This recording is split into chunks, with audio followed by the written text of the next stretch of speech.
Nous allons examiner maintenant les liens entre le climat scolaire et le harcèlement. Le harcèlement, c'est un peu comme un iceberg.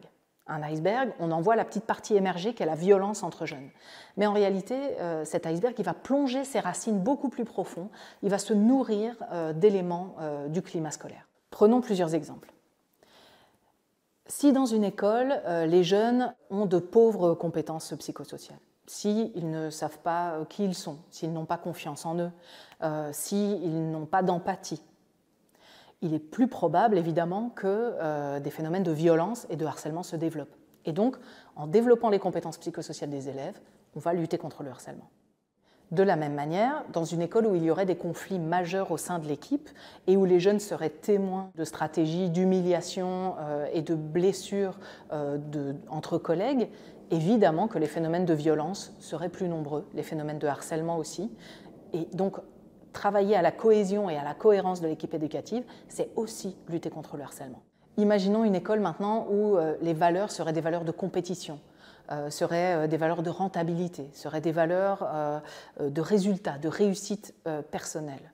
Il est évident que cela génère des frustrations et de la colère chez les jeunes, puisque dans ce type d'école, si vous êtes troisième de votre classe, si vous avez 87% de moyenne, ce n'est pas suffisant. Et donc évidemment, toute cette frustration, cette colère accumulée, elles vont devoir à un moment sortir, elles vont devoir être projetées sur d'autres élèves, qui sont des élèves qui vont être parfois dans des positions de fragilité. De la même manière, si dans l'école la valeur humaine, la valeur de bienveillance n'est pas présente, si l'autre en fait n'est qu'un objet, n'est qu'un outil qui va me permettre de réussir mieux ou un obstacle à ma réussite, évidemment que les phénomènes de harcèlement seront plus nombreux.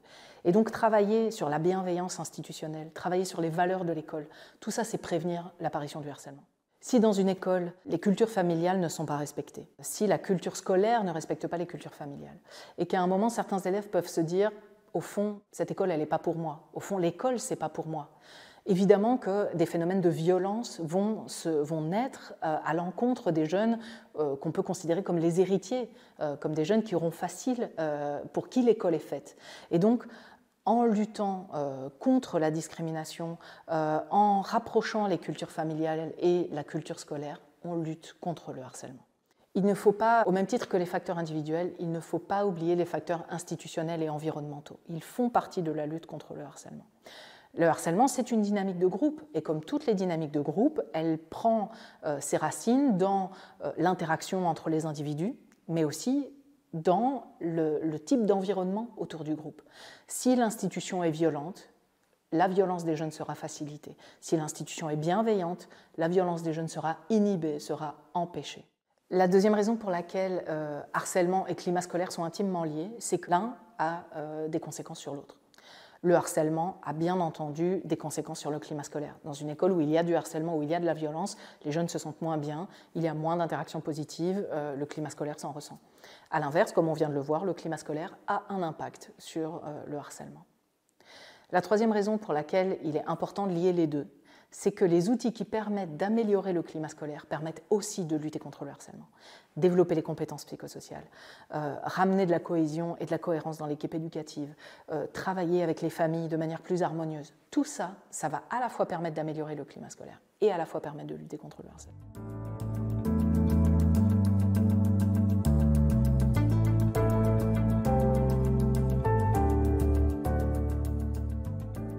L'approche, c'est de dire ce que ça n'est pas d'abord. Le climat scolaire, ce n'est pas simplement le bien-être. Et souvent, on confond la notion de climat scolaire avec la notion de bien-être à l'école.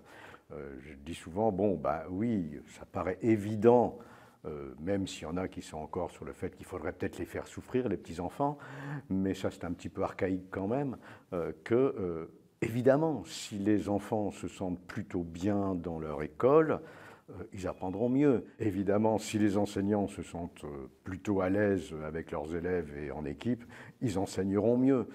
Enfin, c'est pas bouleversant de dire ça. Hein. Et je ne vois pas l'intérêt d'ailleurs d'avoir fait près de 30 ans de recherche sur le climat scolaire si c'est pour arriver à cette conclusion-là. Non, le climat scolaire, c'est beaucoup plus compliqué que ça. C'est en gros quelles sont les perceptions, les jugements que les différents acteurs dans un établissement scolaire, que ces acteurs soient des enseignants, des directeurs, des élèves, mais aussi pourquoi pas des parents ou le personnel de service, portent donc les jugements qui portent sur différentes dimensions de leur établissement scolaire. Je dis bien le jugement, leur perception. Alors ça peut être sur des choses qui vont être sur des choses qui paraissent objectives, comme la qualité des locaux, par exemple, on y reviendra, comme les interrelations, alors là on est dans le subjectif, toutes les interrelations, comme le sentiment de sécurité, le sentiment d'appartenance, mais aussi bien sûr des faits comme bien sûr la victimation en milieu scolaire ou la qualité des apprentissages. Quand je dis perception, jugement des différents acteurs, ce qui est très important à comprendre, c'est qu'il ne s'agit pas d'acteurs individuels, mais bien de collectifs d'acteurs. Je crois que pour le bien comprendre, le mieux c'est de vous donner un exemple. Il s'agit d'un établissement scolaire qui est un collège, collège assez difficile, dans un lieu assez difficile, en banlieue parisienne, où il peut se passer des très très belles choses aussi, et des mobilisations également, mais où bon, il est plus difficile quelquefois d'enseigner, vous allez comprendre tout de suite pourquoi. Dans ce collège, je fais donc une enquête dite de climat scolaire, c'est-à-dire qu'on mesure le climat scolaire, la qualité des relations en particulier, et il y a une question précise où on demande aux élèves est-ce que vous pensez que les punitions qui sont données dans cet établissement sont, et ça va de très injuste à très juste. La vraie réalité, c'est qu'on est dans des réalités humaines, avec deux choses qui sont apparemment contradictoires. Un point de vue qui est le point de vue du groupe élève, un point de vue qui est le point de vue du groupe enseignant. Et comment ces deux réalités humaines, vérités humaines coexistent, c'est ça, l'enquête de climat scolaire. Là, c'était assez facile à comprendre dans cet établissement. C'est un établissement, donc, encore une fois, dans un lieu difficile, je le disais, et où on a ce qui est probablement le principal facteur de risque pour les questions de violence à l'école, où on a donc plus de la moitié, en fait c'était 62%, des personnels qui changent tous les ans.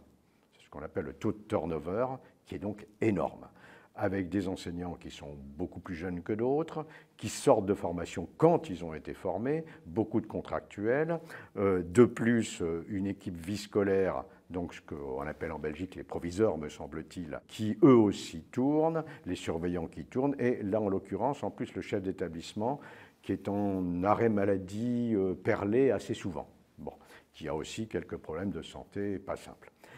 Et donc, on a donc là une équipe qui n'est pas une équipe. On a des adultes qui sont complètement perdus, où donc les enseignants, pour essayer d'être maîtres de leur groupe, qui n'est pas simple, hein, il ne s'agit pas de dire que les gosses sont faciles, hein, qui donc voient des adultes qui tournent sans arrêt, ces enseignants vont punir. On a un taux d'exclusion de classe qui concerne plus de 60% des élèves à répétition, un taux d'exclusion temporaire de l'établissement qui dépasse les 30%. Bon, donc c'est énorme. Donc on peut se dire que les élèves ont raison, on punit trop.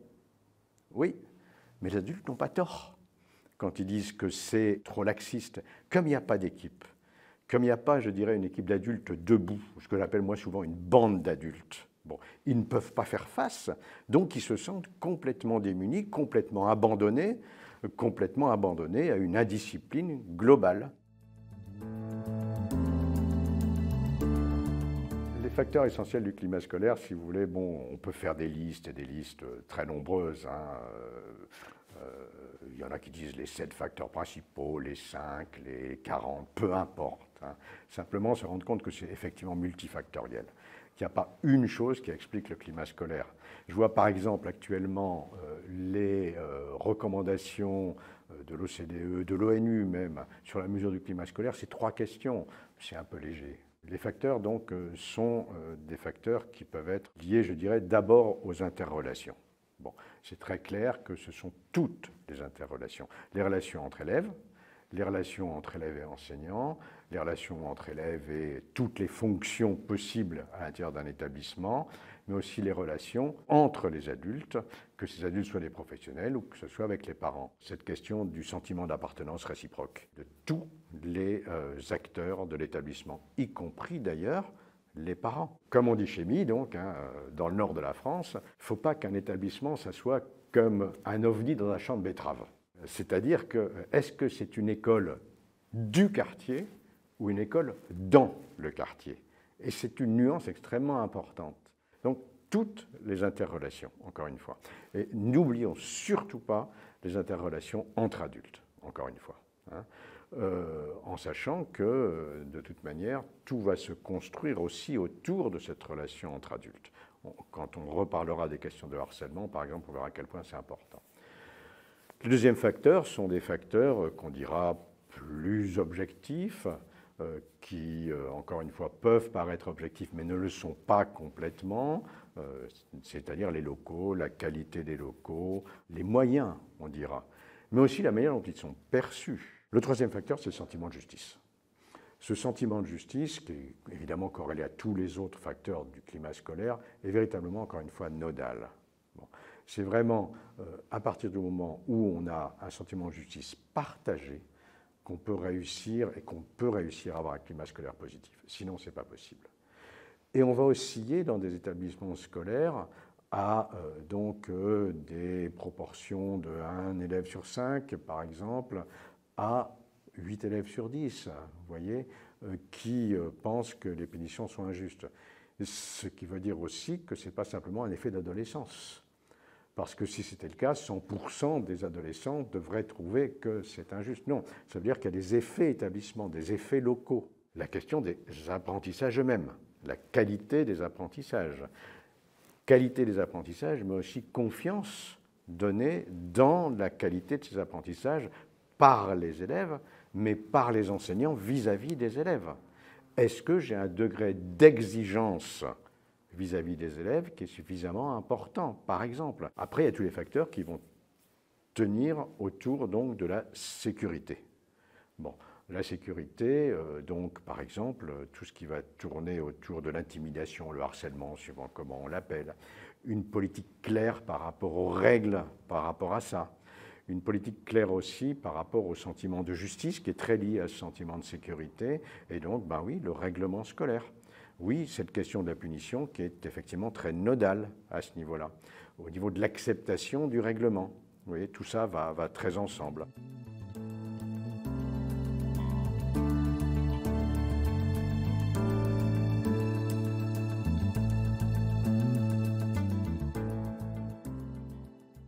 Au niveau du harcèlement, les facteurs de risque sont multiples. Ils sont effectivement des facteurs qui peuvent être personnels, hein, ce que les psychologues appelleraient le tempérament, le caractère. Moi, en tant que sociologue, j'aurais tendance à penser que de toute manière, le caractère ou le tempérament est socialement construit. Mais bon, il peut y avoir des facteurs familiaux, c'est vrai. Par exemple, savoir que certains styles parentaux sont des styles plus à risque que d'autres, que par exemple quand on a un style parental autoritariste avec châtiment corporel, vous avez beaucoup plus de risques que votre enfant soit lui-même un harceleur parce qu'on lui a montré que régler ses problèmes, c'était les régler par la violence. Ou au contraire, un gosse qui est tellement en danger, tellement replié sur lui-même, tellement peur de tout, qu'il est plus à risque de devenir harcelé. Vous avez des facteurs qui peuvent être des facteurs socio-économiques, c'est vrai, mais ce ne sont pas les seuls facteurs. Quand on dit qu'il faut attendre la révolution prolétarienne et qu'il n'y ait plus d'inégalités sociales pour régler le problème, je pense qu'on a le temps d'avoir encore beaucoup de victimes. Bon. Et en plus, ce serait monocausal et donc déterministe, ce qu'on leur reproche quelquefois. On a des facteurs qui sont des facteurs liés au groupe, liés à la socialisation dans un quartier, par exemple l'appartenance à des groupes déviants, hein, c'est très connu. Bon. Et puis on a des facteurs scolaires. Des facteurs scolaires qui sont des facteurs, alors là très clairement liés au climat scolaire, mais aussi à des violences structurelles, voire institutionnelles quelquefois. Ces facteurs sont étudiés, sont hyper connus, mais je dirais depuis des dizaines d'années, et ils touchent à plusieurs choses. Ils touchent à la qualité des équipes éducatives, hein, c'est vraiment le premier facteur, qualité qui va dépendre donc de la stabilité des équipes éducatives, bien sûr. Trop peu de stabilité empêche d'avoir une vision partagée entre autres la discipline, et donc aussi de la protection des élèves, et peut-être une connaissance partagée des élèves. Donc ça, c'est quelque chose d'important, tout en sachant quelquefois que trop de stabilité peut nuire. Hein. On a quelquefois, je dirais, des enseignants, c'est humain, hein, qui ont leur niche écologique et qui vont prendre uniquement tel type de classe, et celle où on va rassembler les élèves les plus difficiles, comme par hasard, ce sera le petit jeune qui vient d'arriver qui va les avoir. Hein. Ça, c'est un facteur de risque, qui est le deuxième, maximal. Hein. C'est plus vous mettez ensemble des élèves qui sont en difficulté, plus vous créez ce qu'on a appelé pendant longtemps dans l'enseignement spécialisé les classes cocotte-minute.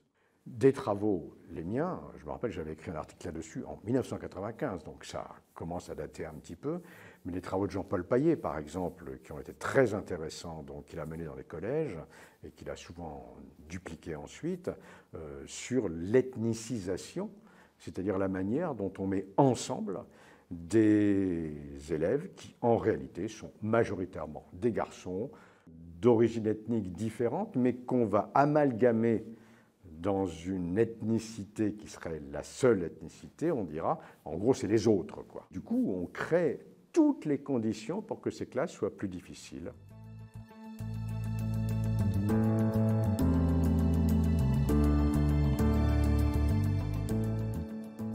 Cette qualité des équipes éducatives, c'est aussi leur capacité à réguler les conflits entre adultes. J'insiste énormément là-dessus.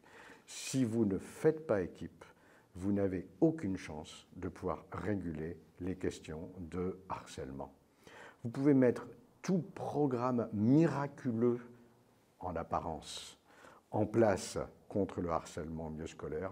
Si vous n'avez pas effectivement un vrai travail d'équipe, ce programme n'aura qu'une influence extrêmement passagère, et quand ceux qui le promeuvent ne seront plus là, en admettant que ça a eu un impact, ce qui n'est pas toujours le cas, ça tombera très très vite. Même si ça a fonctionné, si la moitié de l'équipe part à la fin de l'année, il est bien évident que ça n'aura pas d'impact.